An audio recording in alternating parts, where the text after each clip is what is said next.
নমস্কার বন্ধুরা, সারা টকিজে আপনাদের সকলকে স্বাগত। আমি আকাশে। এখন আমরা দেবের আপকামিং সিনেমা, এই বছর কিন্তু দেবের বেশ কয়েকটা সিনেমা আসতে চলেছে এবং প্রত্যেকটা সিনেমা নিয়েই কিন্তু দেবের ফ্যানদের মধ্যে এবং সাধারণ মানুষদের মধ্যেও কিন্তু একটা এক্সাইটমেন্ট রয়েছে। এবং সবথেকে বড় বিষয়, গত বছরই এর অ্যানাউন্সমেন্ট হয়ে গিয়েছিল যে সৃজিত মুখোপাধ্যায় এবং দেব একসাথে তারা ছবি তৈরি করতে চলেছেন। দেবের প্রোডাকশন হাউস থেকে আসতে চলেছে টেক্কা। তো টেক্কার শুটিং কবে থেকে শুরু হবে, টেক্কার শুটিং কবে শেষ হবে, তারপরে কি খাদানের শুটিং হবে, তারপর অভিজিৎ বাবু অতনু বাবুর সাথে কবে বছরের শেষ সিনেমার শুটিং হবে, তো এই সমস্ত কিছু নিয়ে একটা গোলমেলে ব্যাপার কিন্তু চলছিল। তো সমস্ত কিছুর অবসান ঘটিয়ে আজকে থেকে কিন্তু টেক্কা সিনেমার অফিসিয়াল যে শুটিং আর কি, সেটা কিন্তু শুরু হয়ে গেছে। এবার আপনি বলবেন যে এটা কি কোনো অফিসিয়াল রিপোর্ট বা নিউজ রয়েছে, কারণ দেব নিজস্ব যে সোশ্যাল মিডিয়ার পেজ রয়েছে সেখানেই সমস্ত কিছু জানান।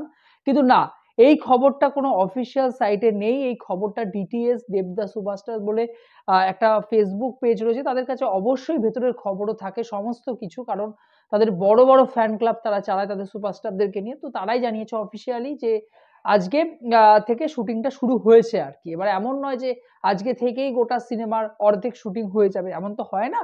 তো এমনও হতে পারে যে সিনেমার কোনো লোকেশনে গিয়ে শুধুমাত্র সেই জায়গাগুলো দেখা হচ্ছে, সেই জায়গায় কোনো মানে যেখানে দেবের কোনো ভূমিকা নেই সেরকম কোনো স্পটে গিয়ে অন্যান্য বা কো অ্যাক্টরদেরকে নিয়ে কোনো জায়গায় শুটিং হচ্ছে। তো এই বিষয়গুলো কিন্তু হয় আর কি, ঠিক আছে। মানে স্টাররা যারা সুপারস্টার হয় তারা মেনলি ধরুন 100 দিন যদি শুটিং হয়, তারা 40 দিন বা 45 দিন থাকে মেন শুটিং এ। তো সেক্ষেত্রে অন্যান্য স্পটেও তো অনেক শুটিং থাকে, অন্যান্য অ্যাক্টরদেরও ভূমিকা থাকে। তো তারা কিন্তু গোটা সিনেমাটা শুটিং করার জন্য সময় নেন। যেরকম আমরা দেখেছিলাম যে রিসেন্টলি 'ডাঙ্কি' সিনেমার ক্ষেত্রে গোটা সিনেমাটার শুটিং সময় লেগেছিল প্রায় ৭৫ দিন মতো।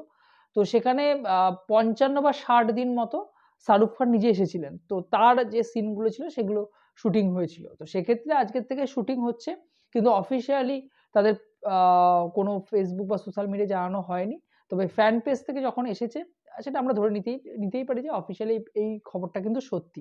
এবারে এই সিনেমাটার আরেকটা আপডেটস দিই আপনাদেরকে, সেটা হলো এই সিনেমাটা আমরা শুনেছিলাম যে স্বস্তিকা পরমব্রত থাকছে। তো স্বস্তিকা থাকছে, কিন্তু পরমব্রত তার আগামী প্রজেক্টের জন্য এই সিনেমায় থাকতে পারছে না। তার জায়গায় কিন্তু টোটা রায়চৌধুরীকে নেয়া হচ্ছে। টোটা রায়চৌধুরীর কাছে অফার গেছে, তো টোটা রায়চৌধুরী এই সিনেমায় থাকছে।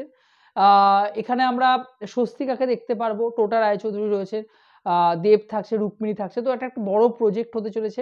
আর এই সিনেমার যে মেইন থিমটা আমরা দেখেছিলাম যে পোস্টারটা তাসের মধ্যে, সেখানে একজন পুরুষ মানুষ একটি বাচ্চা মেয়ের কপালে বন্দুক ঠেকিয়ে রয়েছে। তো সেক্ষেত্রে এটা কি দেব নাকি অন্য কেউ, কারণ দুটো কিন্তু ঘুরে গেছিল, একটা উপরের ছবি একটা নিচের ছবি।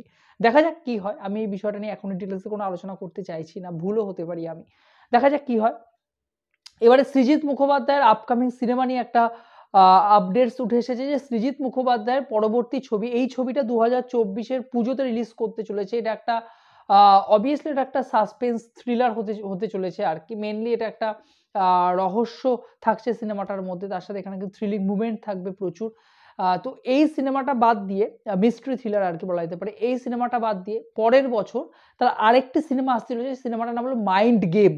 এই 'মাইন্ড গেম' একটা কোর্টরুম ড্রামা হতে চলেছে। তো এই সিনেমাটা অ্যানাউন্সমেন্ট হয়ে গেছে যে এই সিনেমাটা শুটিং করার পরে সৃজিত মুখোপাধ্যায় আগামী বছর কিন্তু 'মাইন্ড গেম' পুজোতে রিলিজ করবে। তো পরপর ২০২৪ এবং ২০২৫ এর শিডিউল কিন্তু সৃজিত মুখোপাধ্যায়ের একদম ফাইনাল।